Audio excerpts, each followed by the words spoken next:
The evening rush at Langston's, a high-end restaurant in San Diego, was in full swing. Crystal chandeliers cast a warm glow over polished wooden tables, each adorned with white linen and gleaming silverware.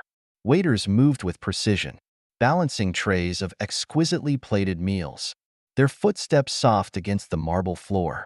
Among the crowd of diners sat a group of 3 women, their laughter carrying over the gentle hum of conversations. At the head of the group was Sabrina Harris, a woman whose presence demanded attention. Sabrina wasn't just wealthy, she exuded it. Her diamond necklace sparkled as brightly as her watch, peeking out from beneath the cuff of her tailored blazer. With a perfectly manicured hand, she sipped from her glass of wine, her eyes scanning the room as though deciding whether it met her standards. To Sabrina, everything had a hierarchy, and tonight she was perched firmly at the top. At the far end of the room, a waitress, young with an air of nervous energy, weaved through the maze of tables. Her name tag read Hannah, though it was barely visible against the dark fabric of her uniform. Hannah had been working double shifts for weeks, saving every penny for college. But tonight her exhaustion was evident in the way she stumbled slightly while setting down a tray of glasses. Sabrina noticed, her lips curling into a faint smirk. To her, people like Hannah were invisible, until they weren't, until they made a mistake. The evening took a sharp turn when Hannah arrived at Sabrina's table, setting down their entrees. She murmured, "Here you are. Ladies, I hope you enjoy your meals." Her voice trembled slightly, but her politeness was unwavering. Sabrina raised a single brow, inspecting the plate in front of her. "Excuse me," she said, her tone cutting through the air like a knife. "Is this supposed to be medium rare? It looks closer to well done. And why is it taking so long? We've been waiting for what feels like forever." Hannah blinked, caught off guard. I'm so sorry. Ma'am, let me take this back and—" "Oh, spare me the apology," Sabrina interrupted. Her friends exchanged amused glances, clearly enjoying the show. "Honestly, it's not that hard to get an order right. Or is it?" Hannah's cheeks flushed a deep red. The room seemed to hold its breath for a moment, the tension palpable. But in the corner of the room, a man in a simple gray suit sat quietly, watching. His expression gave away nothing, but his gaze didn't waver. The moment, however, was far from over, and what happened next would change everything. Unfolding tensions. Hannah's hands trembled as she carefully lifted Sabrina's plate from the table. She nodded politely, murmuring, "I'll have this fixed right away," and turned to head toward the kitchen. But Sabrina wasn't finished. "Unbelievable," Sabrina muttered, her voice loud enough for the tables around her to hear. "They hire anyone these days, don't they? I mean, how hard is it to carry a plate of food without looking like you're going to drop it?" Laughter erupted from her friends. Sabrina leaned back in her chair, clearly enjoying the attention. It's like she thinks a smile and a stammer will earn her a tip. Honestly, I should report her for ruining the entire evening.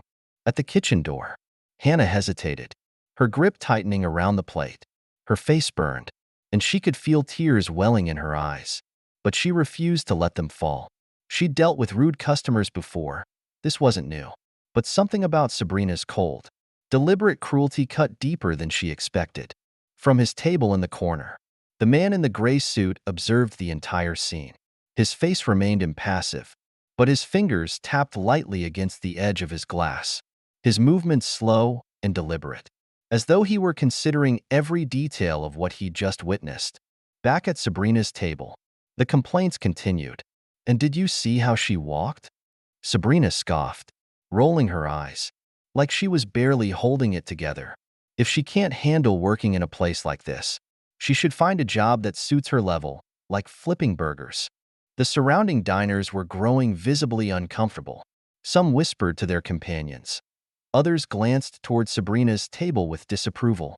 One couple sitting nearby even exchanged a look before shaking their heads in silent agreement. But Sabrina was oblivious, or perhaps she didn't care.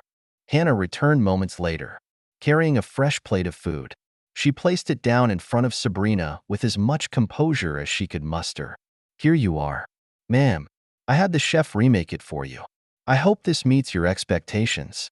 Sabrina gave the plate a cursory glance before shrugging. I suppose it'll do, she said, her tone dismissive. But next time, try to get it right the first time. And for heaven's sake, learn how to carry yourself. You represent this establishment. And quite frankly, you're doing a terrible job of it. Hannah forced a smile, her voice barely above a whisper. Of course, ma'am, I'll do my best. As Hannah walked away, Sabrina turned back to her friends, grinning.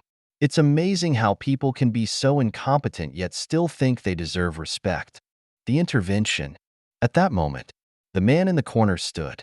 His movements were calm, almost calculated, as he made his way toward the restaurant's manager, who had been hovering near the bar.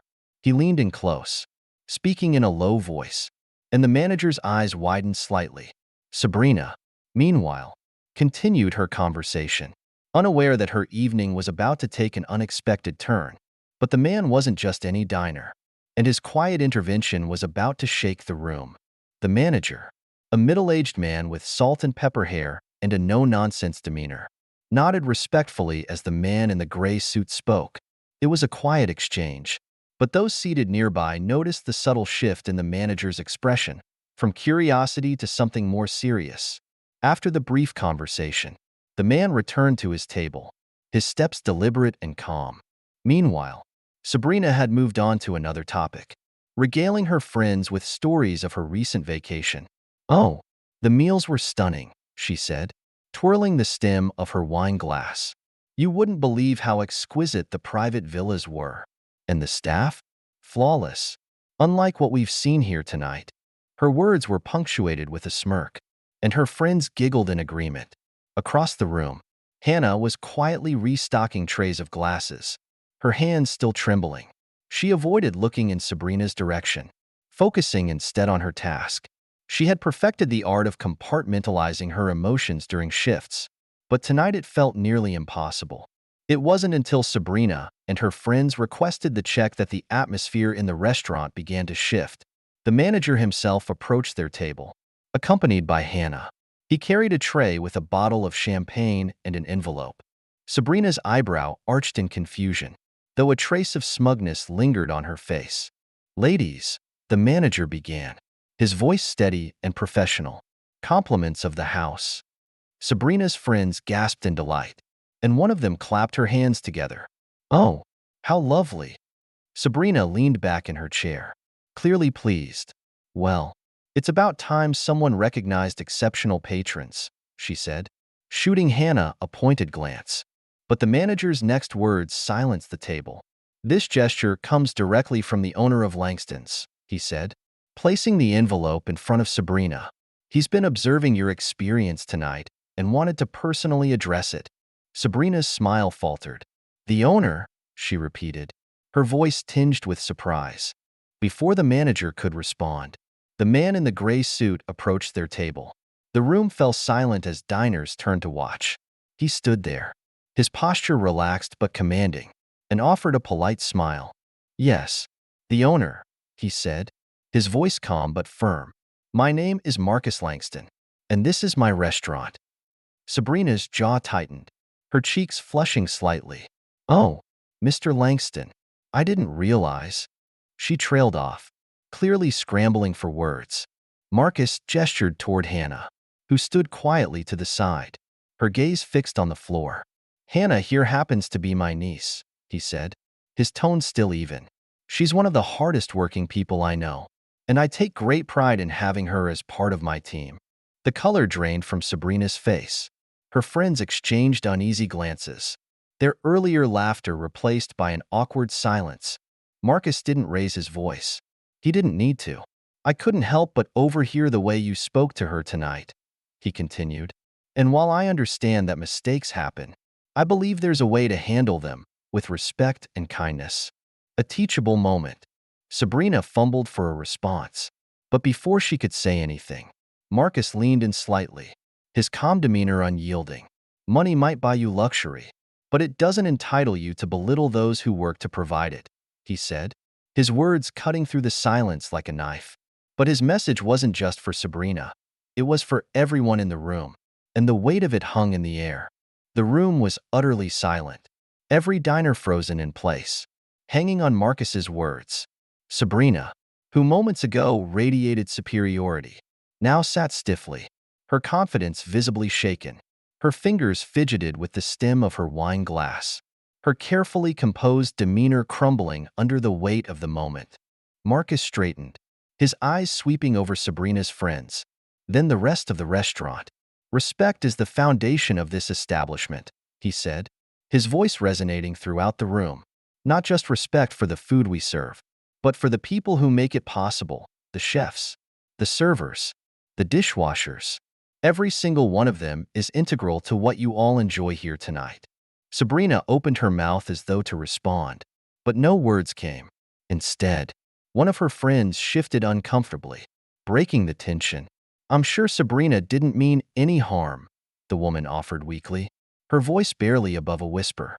Marcus tilted his head slightly, his gaze unflinching. "Perhaps not," he said, his tone measured. "But intent doesn't erase impact. Words have power, and when they're wielded carelessly, they can leave lasting damage." He turned to Hannah, who had been standing off to the side, her face a mix of embarrassment and quiet gratitude. "Hannah, you handled yourself with professionalism and grace tonight, even under unfair scrutiny. I want you to know how proud I am of you." Hannah blinked back tears, nodding slightly. She didn't trust her voice enough to speak, but her gratitude was palpable. Marcus then shifted his focus back to Sabrina. "Now, as for you," he said, his tone losing none of its civility, "I could ask you to leave and not return, but I believe there's a better lesson to be learned here." Sabrina's eyes widened slightly, and her friends exchanged worried glances. Marcus gestured toward the champagne bottle the manager had brought over earlier.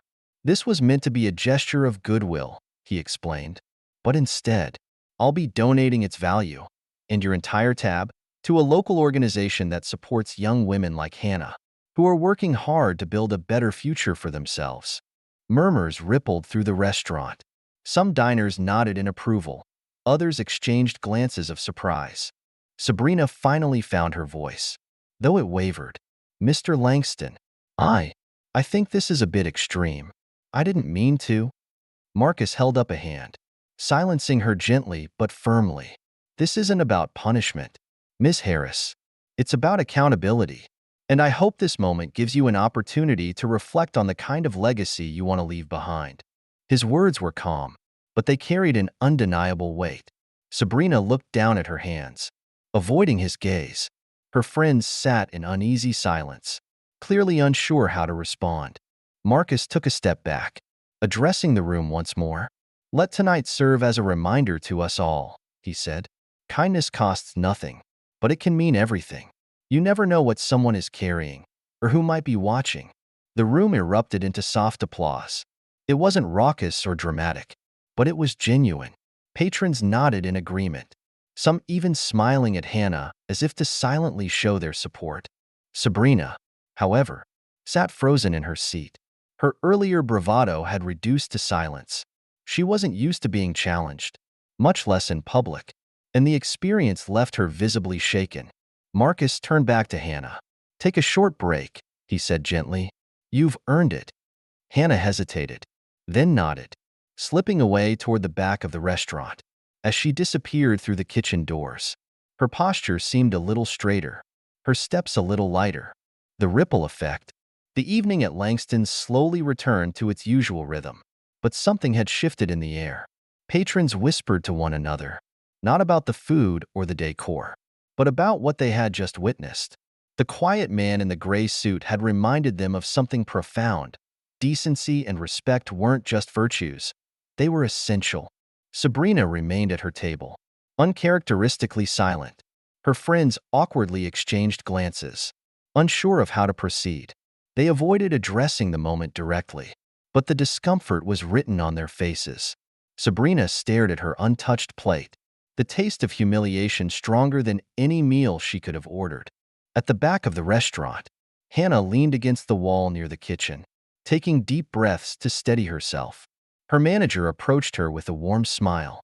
"You handled yourself beautifully tonight," he said. "Not many could have stayed so composed." Hannah nodded, her voice soft but steady. "Thank you," she replied. "I didn't think anyone noticed." "They noticed," the manager assured her, "especially Mr. Langston." In the dining area, Marcus Langston returned to his seat, casually sipping from his glass of water as if nothing extraordinary had happened. A few patrons passed by his table on their way out, offering polite nods or quiet words of appreciation. One diner, an older gentleman, stopped briefly. "You don't see people stand up like that often anymore," he said. "That was something special." Marcus smiled faintly. "It wasn't about standing up. It was about reminding everyone, myself included, that kindness is the least we can offer each other." As Sabrina and her friends rose to leave, she avoided looking at anyone directly. Her cheeks were still flushed. Her confident stride reduced to a tentative shuffle. At the door, she paused, glancing back at the room she had once commanded. For the first time, she seemed smaller, quieter, less sure of herself. The staff and diners didn't look at her with pity or disdain. Instead, there was a shared understanding, a collective hope that maybe, just maybe, she'd walk away from this moment a little different. Outside, the night air was crisp, and Sabrina paused on the sidewalk. Her friends tried to console her, offering platitudes that rang hollow, but she waved them off, saying she needed a moment. Meanwhile, inside Langston's, Hannah returned to the floor with newfound confidence. She moved between tables, smiling warmly at patrons who now saw her not just as a waitress, but as a young woman with strength and dignity. The night ended quietly, but the lesson lingered long after the doors closed. Some patrons left bigger tips than usual. Others exchanged kind words with staff they might have overlooked before. And Sabrina? She walked away humbled. Her world shifted in a way she never anticipated. Marcus watched from the window as the last guests departed. He didn't smile, didn't gloat. He simply sat there, satisfied that a small but important point had been made. Because at the end of the day, it's not about wealth, status, or power. It's about how you treat the people who cross your path, no matter where they come from or who they are. And maybe, if we all remembered that, the world would feel a little kinder. If this story resonated with you, share it with someone who might need a reminder about the power of kindness. And don't forget to subscribe for more stories that inspire reflection and change.